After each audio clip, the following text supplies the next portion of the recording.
the foundation of the Kenyan economy, msingi ya uchumi wa Kenya ni elimu. Na tumeona this week tumepata mtihani imekuwa released kwa ile mfumo mpya. I have been interacting with the principals in the constituency I represent Kiharu.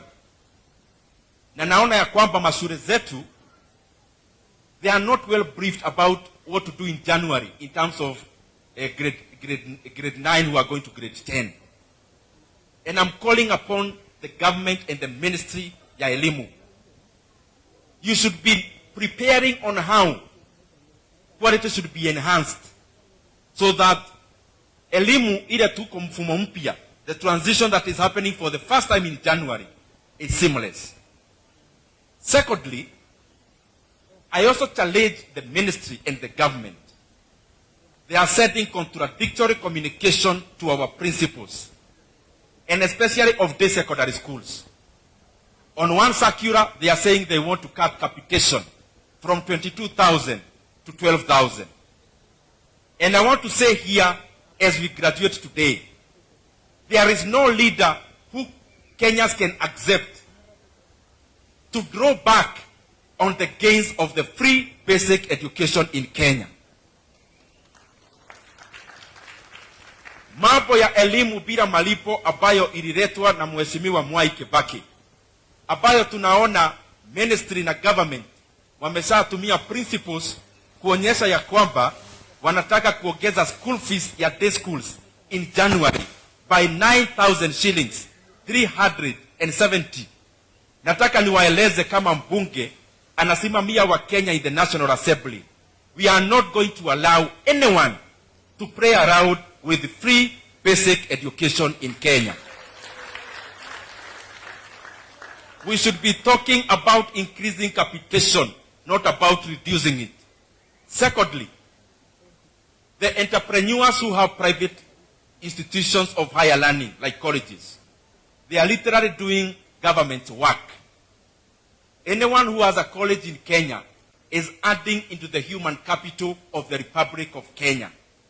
And therefore, it is important that the learners in the health colleges and other colleges in Kenya, which are private, they must also start being beneficiaries of the Higher Education Loans Board.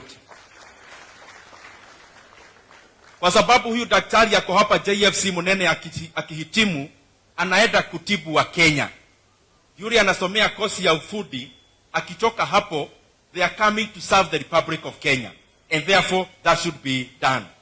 The other proposal, and there is a time we had given it in my previous position, is that ukiangalia the fragmentation of the healthcare practitioners and workers in Kenya, my proposal would actually be, as a country, yes, I know health is devolved, but I think it is important to have a debate where we can have a health professionals commission, where health professionals in the public sector in Kenya are employed, negotiate terms, and they are given equal terms from a central place, just like an equivalent of TSC.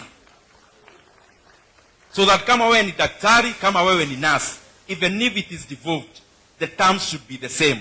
And there should be centrality on how the human capital in that arena is managed. Ya mwisho, kuna kitu nimekuwa nikisema inahuzikana na uchumi wa Kenya.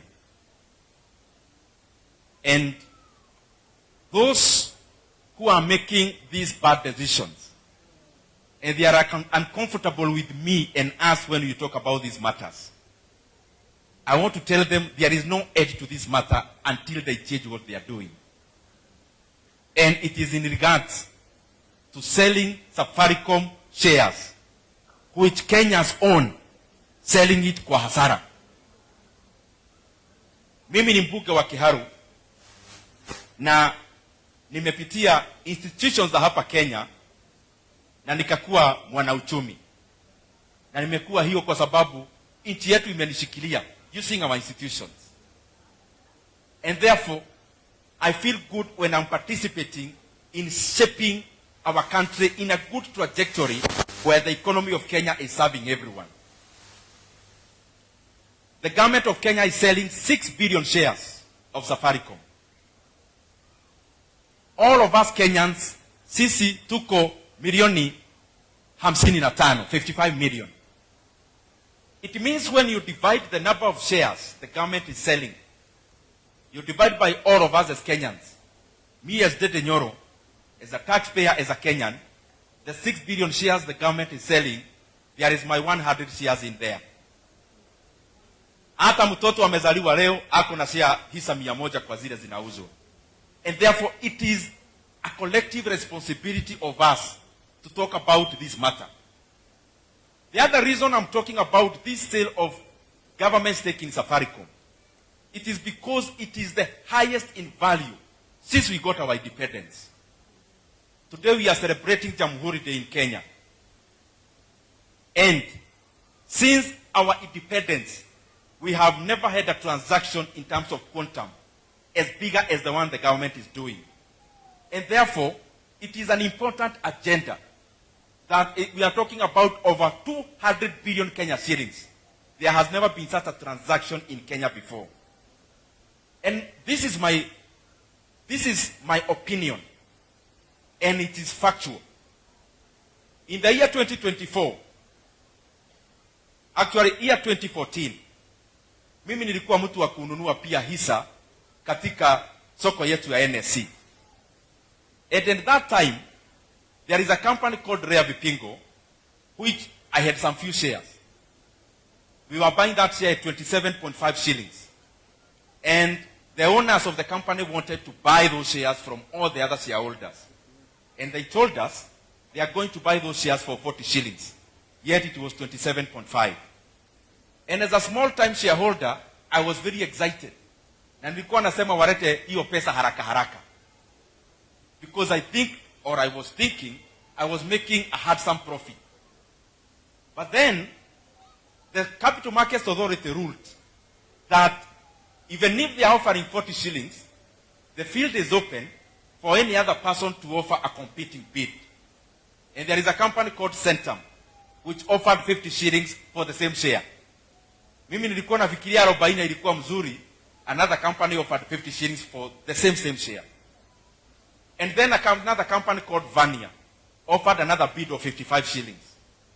And then the same company that had offered 40 shillings, called Rare Trading, again, because they thought it is a good opportunity, they actually ultimately offered for the same share, 85 shillings. And my few shares, which was 27.5 shillings, I ended up selling them for 85 shillings within a few weeks. What am I trying to say? We are trying to sell Safaricom shares, and the government is talking about market price. Even Rea Vipingo had a market price of 27.50. The shareholders ended up pocketing 85 shillings. A company like Baburi was bought the other day with multiple of times of what it was trading for the past 6 months before the takeover. We have had many companies, including Kenokobin, going through the same route. I want to request those people in the National Treasury. The CS now is going to every TV station explaining himself over nothing. And I'm requesting them, if you are doing justice to Kenyans by hurriedly selling Safaricom shares and underselling them, I am requesting even the CS, you challenge me that you have facts. And I told you I am ready because you gave me a challenge.